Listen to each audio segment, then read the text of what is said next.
Hello लोगोफोर नोंथांमोना माबोरै दङ डियार नाब्ला सारनि बार्थडेखौ 2026 आव माबायदि खुंदों नोंथांमोना नायनो गोसो दंब्ला आंनि भिडिअखौ जोबजासे नायलांबाय थादों लोगोफोरना बिथांनि बार्थडेखौ खोनानाय मथेब्ला आम्बा गामियाव खुंनाय जादों दायो थांनोसै आङो बे बार्थडेखौ माबायदि खुंनाय जादों नोंथांमोना भिडिअखौ लास्टसिम नायलांबाय थादों लोगोफोर नागारनानै थांनाङा अब्लासो नोंथांमोना डियार नाब्ला सारनि बार्थडेखौ नुनो मोनगोन स' दायो थांसै लेट्स गो गराया साबिखौ अन खालामबाय गारिखौ फिदिंनानै ब्लड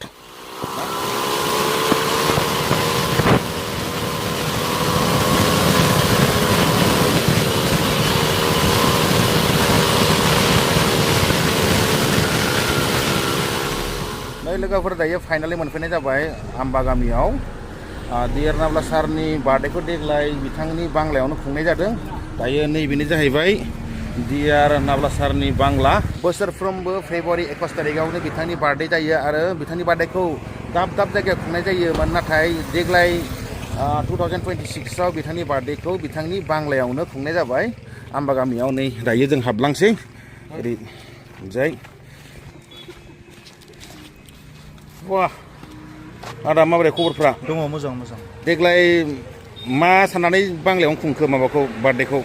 औ देग्लाय थारमाने लकेल गामिखौनो लानानै लकेल गामिजों लोगोसेहै बार्थडेनि सेलिब्रेसन खालामनो थाखाय जों थाम खालामबाय आरो ओमफ्राय माब्लाबाफोर बेयाव खुंफेरबाय बार्थडेखौ बिथांनि बार्थडेखौ बेनो फार्स्ट टाइम नामा बेनो फार्स्ट टाइम आंनि मिथिनायाव बिथिं सानै फंबाय थाबायबोगासिनो जाजेमाय नामा फंबाय जागायजेनाखै साराय तिनटानिफ्राय दायो जोङो डियार नाब्ला सारनि बांलायाव फैगासिनो मानो होनब्ला दायो टाइम जायैखाय मानसिफ्रा फैथ'वाखै जेब्लाना टाइम जागोन अब्लाना गासैबो मानसिफ्रा बेयाव नुजानानै बार्थडेनि प्रग्रामखौहाय स्टार्ट खालामनाय जागोन दायो मानसिफ्रा फैजेनहांबाय नै दायो आरो बिथांनि बांलाया बेनो जाबाय दायो एसे फैहांजेनबाय नै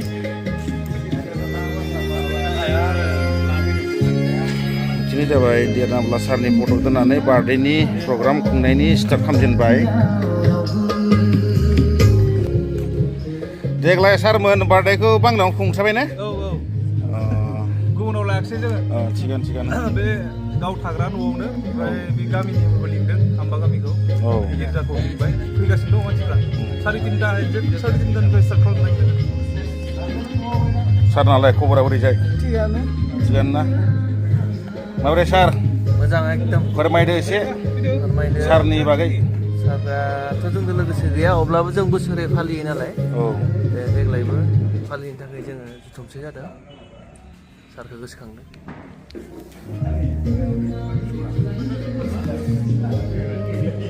माबोरै सारमोन ब्रमोन खबरफ्रा मोजां थिगानो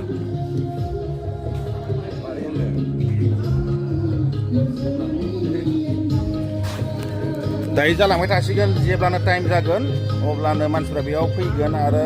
प्रग्रामखौ स्टार्ट खालामगोन दिनै नैबे 66थि रन्जन दैमारि सारनि गोथार जोनोम सानाव जोङो नाजावनानै लादों आरो दिनैनि नैबे हाबाफारिखौ जोङो आम्बागाव गामि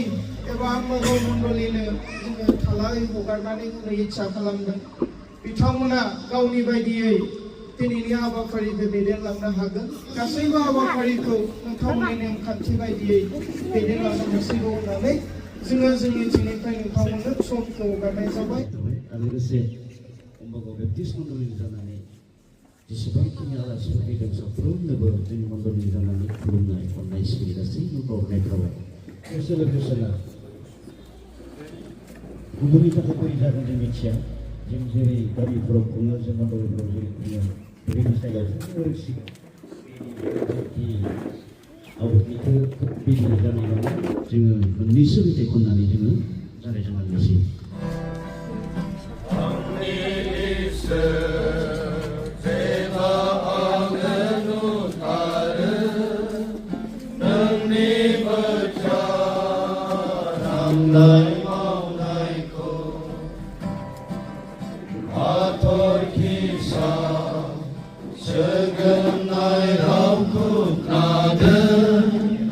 नोंनि बोलो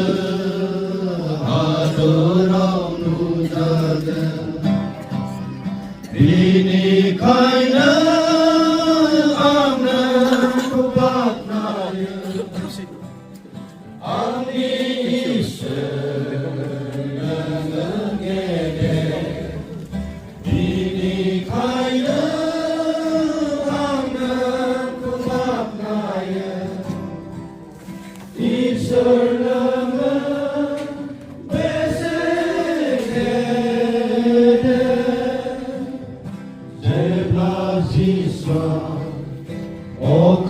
사역 빈들 안고 랑는 안배세롱 작은 오블라쿠루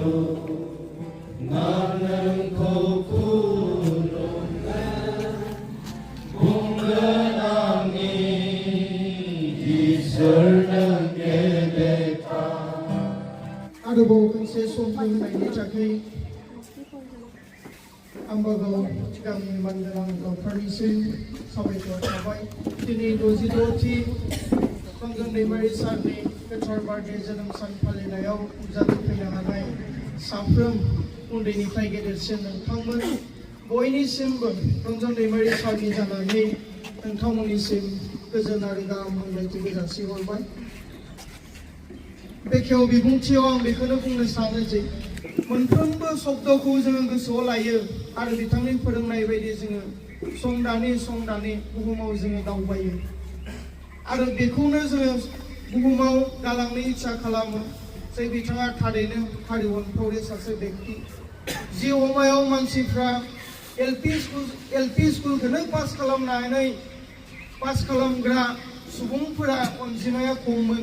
बेखिनि समावनो बिथाङा मास्टार डिग्री लानाय सासे व्यक्तिमोन इच्छा खालामोब्ला बिथाङा गोजौ थाखोनि मोनसे साख्रि लानानै गावनि न' बां सोरजिनानै संसार जालांनायनि बेबस्था बिहा दंमोन नाथाय बे गासैखौबो नागारसारनानै नासयजानाय गादबजानाय बर' माहारिखौ उदां खालामनो आरो बुहुमाव सिनायथि होनो थाखाय आखायाव हाथियार लानानै संग्राम खालामबाय गोलाव सम बिथाङा मानसिनि नोजोरनिफ्राय लोगोसे सुथुरफोरनि नोजोरनिफ्राय थाखुमायै गोबां दुखु दाहा सैसोनानै जिउ नांबाय बिनि उनाव बिथाङा हमजाबाय जोबथेसालियाव थानांबाय आरो 2013 सनाव बिथाङा उदां अख्राङाव जोंजों लोगोसे फैफिनदोंमोन नाथाय दुखुनांथाव बाथ्रा आयेन बायदियै बिथांखौ आरोबाव जोबथेसालियाव लांफिनबाय आरो दिनैसिमबो बिथाङा काहिलिपारानि 10 ABPM पुलिस केम्पआव खाथेर जानानै दङ जेब्ला लवार कर्टआ बिथांखौ कनभिक्ट खालामदों जे जिउ जोबजासे जेराव जोबथेसालियाव थानांगोन होननानै जोङो जिरायनानै थायाखै जों एनडिएफबिफ्रा आरोबाव आयेनजों जोङो जुजिदों हाई कर्टआव जोङो जुजिबाय नाथाय जोंहा जुजिनाया फेलें थांबाय जुजिसेयावबो जोङो हाई कर्टआव बिथांखौ जोङो उदां अख्राङाव लाबोनो हायाखैसै हाई कर्टआबो आरोबाव बिथांनि केसखौ लवार कर्टआ जिबायदि जाजमेन्ट होदोंमोन बेबायदियैनो जोबथेसालियावनो थाफिननांगोन होननानैहा रायदान खालामबाय आरोबाव जोङो मेंग्लियाखै भारतनि नियम खान्थि बायदियै हाई कर्टनि उनाव जौसिनसिन मोनसे कर्ट थायो बेखौ जायखौ सुप्रिम कर्ट होननानै बुंनाय जायो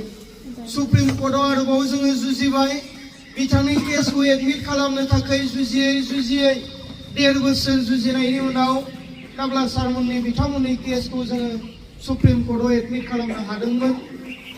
गोबां रायजो राजानि आरज गाबनायनि गेजेरजों गोबां रायजो राजानि अनसुंथाइनि गेजेरजों बिथांनि केसखौ जोङो सुप्रिम कर्टआव एडमिट खालामनो हाबोदों बेनि उनाव बिजिरनाया जुरिजेनदों आरोबाव जोङो बेलाव बिथांखौ जोबथेसालिनिफ्राय उदां अख्राङाव लाबोनो थाखाय नाजादोंमोन आरो जोङो बेल पिटिशन फाइल खालामदोंमोन नाथाय जोंनि बेल बिनायाबो आरोबाव सुप्रिम कर्टआवबो रिजेक्ट थांदों बेनि उनाव रेगुलार हियारिंआ जायै थांनाय जानुवारिनि 28 तारिखआव जोङो मोनसे डेट मोनदोंमोन एबा लास्ट फाइनाल हियारिं हिसाबै डेट मोननो जोङो थांदोंमोन बे खालिबो समनि आंखालाव सारनि केसा बिजिर जायाखैसै सुप्रिम कर्टआव अखानायै 29 तारिखआव जोङो नेदोंमोन 29 तारिखआव गाखोगोन खोमा होननानै बे खालिबो बिजिर जायाखैसै बेनि उनाव थांनाय नैबे दाननि बोहैथि दाननि एबा फेब्रुवारि दाननि 4 तारिखआव नाब्ला सारनि केसा सुप्रिम कर्टआव बिजिर जादों जोबथा खेबनि थाखाय नाथाय बेखिनि समायावबो गभर्नमेन्टनि डिपुटि सलिसिटराव फैनानै आरोबाव सम बिनायलाय सुप्रिम कर्टआ डिपुटि सलिसिटरनो आरोबाव सम होफिनबावनो गोनां जादों बेनि उनाव फैयै थांनाय 18 तारिखाव मोनसे डेट मोनबावदोंमोन बे खालिबो बेन्चआव गाखोआखैसै फैबाय थानाय बुधबाराव फाइनाल रन्जन दैमारि सारनि हियारिंआ जानो थांगासिनो दङ नाथाय बे खालिबो बेन्चआव गाखोगोन गाखोआ जों मोनथिया नाथाय सुप्रिम कर्टनि डेट होनाय बायदियै फैबाय थानाय बुधबार खालि फाइनाल रन्जन दैमारि सारनि थाखाय बेल हियारिंआ जानो थांदों होननानै जोङो मोनथिदों दिनै बे आम्बागावहा बेखौ खन्थाइखौ फरायना लानाय जाबाय एजन हाहुहि बिप्लबी नेता D.R. नाब्ला 66তম জন্ম উৎসৱৰ বাবে লিখা কবিতা স্থান আম্বাগাঁও সৃষ্টিকৰ্তা মহান ঈশ্বৰৰ নিৰূপিত দিন অনুসৰি জন্মিছিলা তুমি এই বিশাল পৃথিৱীৰ বুকুত এজন সাহসী বিপ্লৱী সন্তান হিচাপে 1960 চনৰ 21 ফেব্ৰুৱাৰী দিনা মাতৃ তৰালীৰ গৰ্ভত আছিলা তোমাৰ ছাত্ৰ জীৱনৰে পৰা বড় জাতিক সেৱা কৰাৰ হেঁপাহ बर' हारिया राजा फोलेरनि हारि जानानैबो सुथुरफोरजों जेब्ला आइखुसि बादि मनोभाब थादोंमोन अब्ला नोंनि हारि ओनसोला गोरबो बिखाया गाबखांदोंमोन थारैनो बर' हारिया डायनोसरास आरो दद' दाउ बायदि बुहुमनि बिखानिफ्राय गोमोरलांजोबसिगोन नामा बेखायनो बर' रायजोखौ गोदानै लुखांफिननो सिमां सुजुदोंमोन नों बर'लेण्डनि उदांस्रि दावहा सत बांसा लादोंमोन Let us die for Boro nation but let not Boro nation die for us बिखौनो गोरबो बिखायाव बोजबना लाना गावनि आगोमा जिउनिख्रुइ हारि हादरखौ देरसिन खालामना न' बां नागारना भुटान म्यानमार बांलादेश हाजो हाब्रां हाग्रा बंग्रा गांजा उखैजा थाखोमा एरखोमा रौनिया हान्जानि सान्थौ सानस्रिजों गावखौ बावसोमदोंमोन नों गेरिला दावहायाव उन संदोंमोन हनै बांबुर खौला जाब्रां बोहैथि मेरगा आरो मिथिंगा जौसेरेबमोनआबो दिनै बै दावहारुफोरनि दावहाथिलियाव लुफावना होलांनाय दुंब्रुद बिखानि थैयानो जाबाय मुंख्लं खाम्फा बर'लेण्डनि उदांस्रि दावहानिफ्राय समनि लिंनायाव बिटिआर गोरोबथा सान्ति सुक्तिनि सासे सागानगिरि नोंबो नाथाय जानांबाय नों दिनै इनायनि फानजारियाव जोबजानाय मासे राव मैना इसोरनि फसंखानाय सम बादि हरनि उनाव सान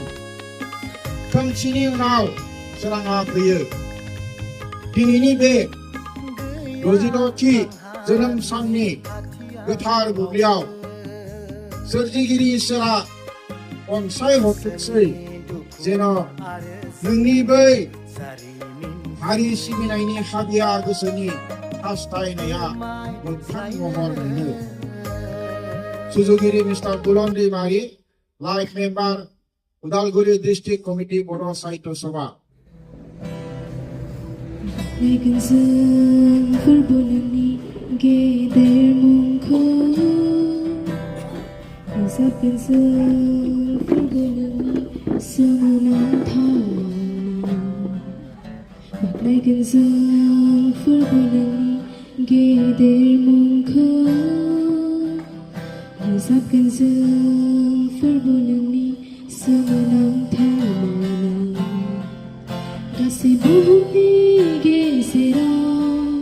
गासै मानसिफोरनि गेजेराव मानोना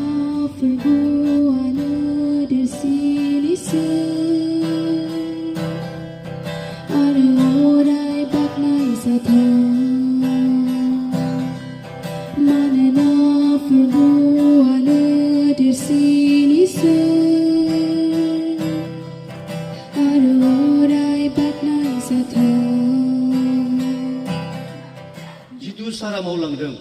दिनै बिनि जोनोम जानाय सानाव जोङो गोसोखांदों मोजां खामानि मावनायनिफ्राय मा मोजां बिथाइ ओंखारगोन होननानै बुंदों दिनै बिनि खामानि मावनाया मोनसे मोजां बिथाइ ओंखारनायजों लोगोसे दिनै बर' हारिया मोनसे मोजां बिदि थासारिखौ जों मोननो हादों बिनि नाजानाय बिनि जुजिनाय दिनै बेथ' जोंजों लोगोसे गैया बेयो दंफैयो जेलाव बर' हारिनि थाखाय गावनि गोरोन्थिनिबो नङा गावनि दायनिबो नङा जाथिखौ अननानै रायजोनि दायफोरखौ बारनानै जोबथासिलाव थाहैबाय खिन्थु दिनै जे मानो गोसोखांदों आं सानो बिनि जोनोम जानाय सानाबो ओंथि गोनां बिनि मावनाय गासैबो ओंथि गोनां बिनिखायनो बे गैयाब्लाबो दिनै जायफ्रा बेखौ मोजां मोनो जायफ्रा बिनिखौ हामजायो बार्डेखौ गोसोखांनो थाखाय बे फारिलाइखौ लादों नङाब्ला ओरैबो साननो हागौमोन माथो दरखारबाव जोंजों लोगोसे गैला जेब्लानाखि बे फैगोन जों लागोन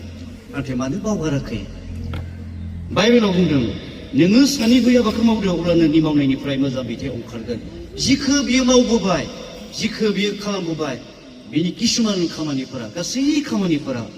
एंगारजायै आरो बिथाइ गोनां जाबोदों बेनिखायनो दिनै दिन मोननाय लोगो लोगो बिनि बार्डेखौ जोङो गोसोखांदों सोमोनांथाव नोंनि अननाय पापिखौ गहोबा गोमादोंमोन फिन बायदि खानाखौ नुहोबा दायो बेखिनि समायाव रन्जन बिबारि सारखौ गोसोखांनानै बिथांनि 66थि जोनोम सानाव जों केक हानि आरो पेन्डेल जों सावो आं खावलायदों आयं आनन्द जोंनि गेजेराव दङ आरो आयं अनिन्द दङ नोंथांमोन सानैबो सिगाङाव फैनो थाखाय खावलायदों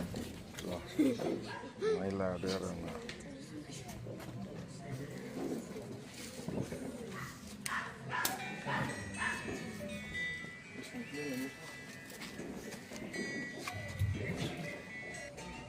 जेब्ला बे केकखौ हागोन बेखिनि समायाव जोङो हेपि बार्थडे बे मेथाइखौ बयबो गसंनानै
आरो बे जोनोम सानखौ जों बिनि थाखाय फालियो जे एनडिएफबि गायसनगिरि आफादगिरि रन्जन दैमारि सारा बर' हारिनो होलांनाय जि अबदान जोंनि मुंख्लंफोरा जोंनि हारिनो होना गालांनाय जि अबदान बेखौ जेन जोंनि मानसिफ्रा बावगारा बेखौ जेन जोंनि मानसिफ्रा गोसोखांनो नागारा बेखौ जोङो थांखि फारि लानानै जोङो बिनि जोनोम सानखौ फालियो आरो लोगोसे जों बिथांनि गोग्गो देहाखौ हास्थायनानै आरो बिथाङा जि जेंनायाव दङ बे जेंनानिफ्राय उदां मोनसे जेंना गैयि समाव बिथांखौ मोननो लुबैनानै जोङो इसोरनि गुदियाव आरज गाबनाय बा इसोरनि गुदियाव जोङो सुनिहोनायसिम बायदियै बिथांनि जोनोम सानखौ जोङो फालिबोबाय थादों आरो बेबायदिनो दिनै जोङो बिथांनि बे थाग्रा न'आव रामबा गामिनि गावनि न'आव जोङो 60 जोनोम सानखौ फालिदों